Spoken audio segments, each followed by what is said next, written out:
खबर है राजधानी दिल्ली के न्यू अशोक नगर इलाके से, जहां 18 अगस्त की सुबह निकिता नाम की नर्स की लाश उसके ही कमरे में मिली।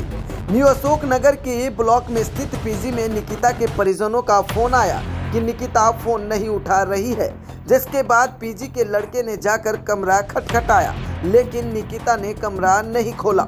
कमरा अंदर से बंद था। इसके बाद जब खिड़की से झांक कर देखा तो निकिता की लाश बेड पर पड़ी थी।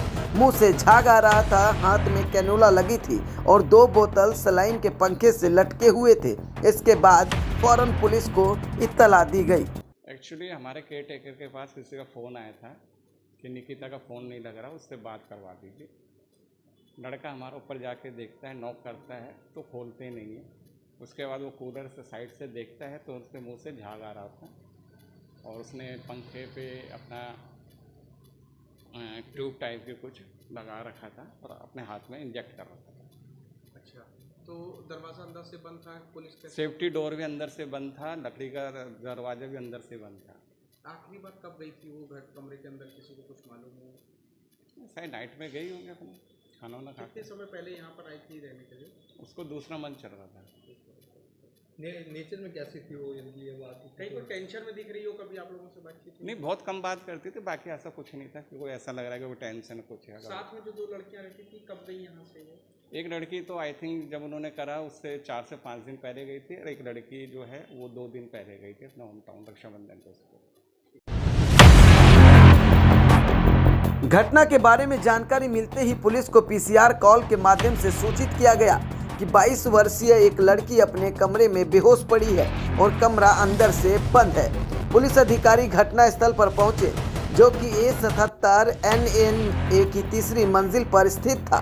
कमरा अंदर से बंद होने के कारण पुलिस और फायर स्टाफ ने मिलकर दरवाजा धक्का देकर खोला। कमरे में 22 वर्षीय निकिता को पाया गया। उसे मौके पर ही कैट्स स्टाफ द्वारा मृत घोषित कर दिया गया।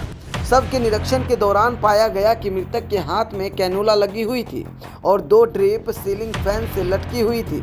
इस कमरे में निकिता के अलावा 2 और रूममेट्स, शैली जिसकी उम्र 24 साल और कविता रावत जिसकी उम्र 18 साल की भी रहती थी। ये दोनों राखी के त्यौहार के लिए 3 से 4 दिन पहले अपने घर चली गई थी।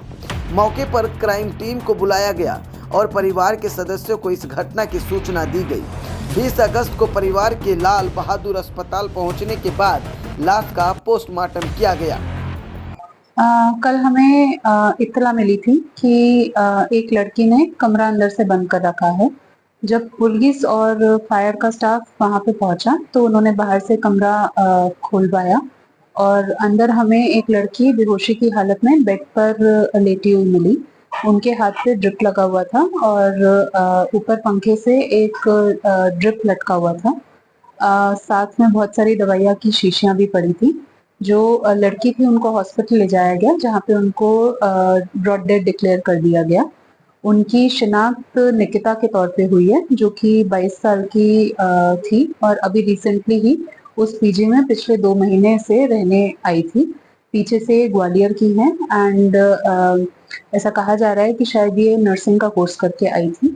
तो अभी फिलहाल इंक्वेस्ट प्रोसीडिंग्स चल रही हैं और जैसे जैसे आगे कुछ आगे हमें पता चलता है या डेवलपमेंट होती है तो we'll apprise you about it. परिजन ग्वालियर के रहने वाले हैं। निकिता के पिता ट्रांसपोर्ट में काम करते हैं। नर्सिंग की पढ़ाई निकिता ने ग्वालियर से की है और उसके बाद काम की तलाश में दिल्ली आ गई। 1.5 महीने पहले ही दिल्ली आकर वह न्यू अशोक नगर के पीजी में रहने लगी। फिलहाल नेहरू प्लेस में किसी शख्स के यहाँ प्राइवेट नर्स के तौर पर काम कर रही थी। निकिता की मौत के बाद परिजनों में शोक की लहर है। मां का रो रो कर बुरा हाल है। उन्हें समझ नहीं आ रहा है कि आखिर 18 तारीख को ही निकिता अपने घर ग्वालियर रक्षाबंधन पर आने वाली थी तो उसने सुसाइड क्यों कर लिया।